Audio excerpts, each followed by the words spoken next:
अर्जुन भाऊ आमच्यासाठी झटत असताना मेघनाताई रुपी बहिणीलाही काल घेऊन आग्रहानं आणलं.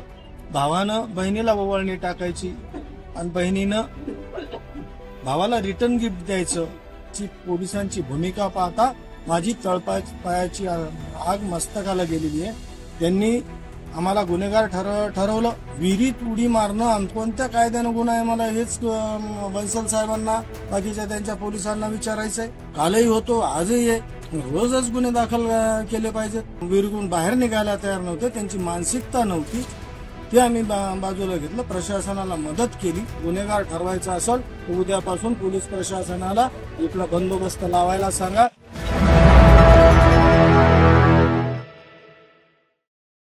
एकीकडे अर्जुन भाऊ आमच्यासाठी झटत असताना त्यांनी मेघनाताई रुपी बहिणीलाही काल आग्रहानं आणलं.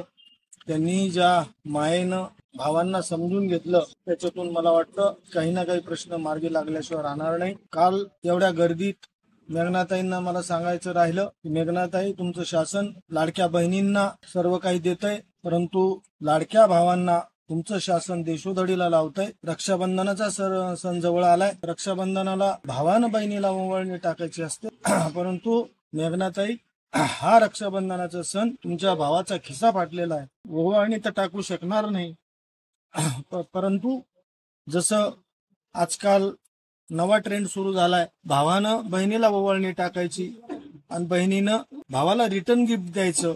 मेघनाताईंनी यावेळेस आम्हाला रिटर्न गिफ्ट म्हणजे काही फार मोठं काही नाही पाहिजे. आमचं रिटर्न गिफ्ट एवढंच आहे की जे तुमचे जिल्हा प्रशासन आमच्या खिशातून हिसकून घेत आहे ते आम्हाला परत मिळवून द्या. आम्हाला जे रास्त आमचा जमिनीचा मोबदला पाहिजे तो मिळवून द्या.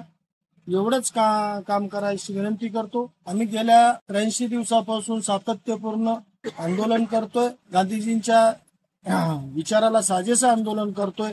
गंज आम्ही टोकाचं पाऊल उचलण्याची भूमिका घेतली असेल, परंतु आम्ही कधीही प्रशासनाला वेठीस धरलं नाही. पोलिसांना तर नाहीच नाही, परंतु कालची पोलिसांची भूमिका पाहता माझी तळपायाची आग मस्तकाला गेलेली आहे.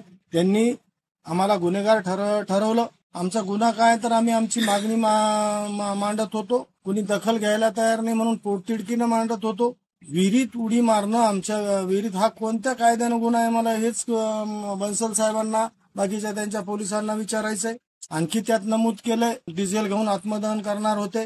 डिझेल घेऊन आत्मदहनाचा इशारा दिला होता. इशारा आम्ही गेल्या मागच्या आंदोलनात बी दिला होता. हे 2 महिने झाले, मग त्यावेळेस गुन्हे दाखल का केले नाही? दुसरा संदर्भ दिलाय की तुम्ही जमावबंदी आदेशाचं उल्लंघन केलं. मागच्या महिन्यातही जमावबंदी आदेश होता, त्यावेळी आम्ही इथे बसलेलो होतो. कालही होतो, आजही आहे. रोजच गुन्हे दाखल केले पाहिजेत. राहिला 17 जणांवर गुन्हा दाखल केला. त्यातील काही जण विहिरीत होते, माझ्यासारखे काही जण इथं होते. आम्हीच तहसीलदार मॅडमच्या विनंतीला मानून तिथं गेलो, त्यांना थांबवलं. विहिरीतून बाहेर निघायला तयार नव्हते, त्यांची मानसिकता नव्हती. ते आम्ही बाजूला घेतलं, प्रशासनाला मदत केली. आणखी महत्वाचा प्रश्न, आमचे ऍडव्होकेट गोपाल मोरे साहेब तर तिथं नव्हते. एखादा आयोजक आहे किंवा तो पुढाकार घेतोय, त्यांच्या बरोबरीनं काम करतोय म्हणून तुम्ही गोवण्याचं आणि आम्हाला गुन्हेगार ठरवताय. मी पोलीस प्रशासनाला सांगतो, अर्जुन भाऊंनाही सांगतो आणि मेघनाताईंच्याही निदर्शनास आणून देऊ इच्छितो की आम्ही गुन्हा केलेला नाही, परंतु जर गुन्हेगार ठरवायचा असेल तर उद्यापासून पोलीस प्रशासनाला इकडं बंदोबस्त लावायला सांगा. उद्यापासून काय गुन्हा होईल गुन्हा अर्थात आम्ही काही पुढं एखादा देशद्रोहासारखा गुन्हा करणार नाही, परंतु आत्मदहनच तुम्हाला बघायचं असेल, आणखी काही बघायचं असेल, आंदोलन कसं स्फोटक होतं ते तुम्हाला कुलकर्णी साहेबांनाही सांगायचं, डीवायएसपी ह्या इथले PI संतोष साबळेंनाही सांगायचं की हे गुन्हा तुम्ही मागे घ्या.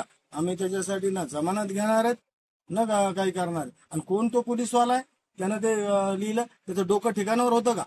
त्यानं ज्या पद्धतीनं फिर्याद दिली त्याच्यात किती गोष्टी चुकीच्या आहेत. म्हणजे तुम्हाला ज्या नेहमीच्या टेक्निकल तांत्रिक बाबी पुढं करून फिर्यादी करायचं आणि खिस्से भरायचा जो प्रकार सुरू आहे तसं आमच्या बरोबर करू नका. आम्ही जितके शांत आहेत, संयमी आहेत, तितकेच स्फोटक रूपाने सुद्धा पुढे येऊ शकतो, हे या निमित्तानं सांगतो. आजच्याच प्रशासनाची दखल घेऊन जिल्हाधिकारी असतील, SDM असतील, कोणी ज्यांनी आदेश दिले असतील त्यांनी याची दखल घेऊन आमचा गुन्हाच नाही, आम्ही आमची मागणी मांडत होतो. आत्मदान करायचं तर मग तुम्ही डिझेलच्या बाटल्या गेले होते, तो कोणता तुमचा पोलीसवाला 10 जण तिथं होते, ड्युटी करीत होते. मग त्यांनी का पुढाकार घेतला नाही, बाटल्या हिसकावून का घेतल्या नाही? जर तुम्हाला वाटत होतं की आत्मदान करतात, मग तुम्ही कुणी रोखलं का त्यावेळेस? नाही रोखलं. तर मग हे उगाच टेक्निकल कोणाच्या सांगण्यावरून दबावाखाली येऊन जर करणार असाल तर याद राखा, दिलीप राठीशी गाठ.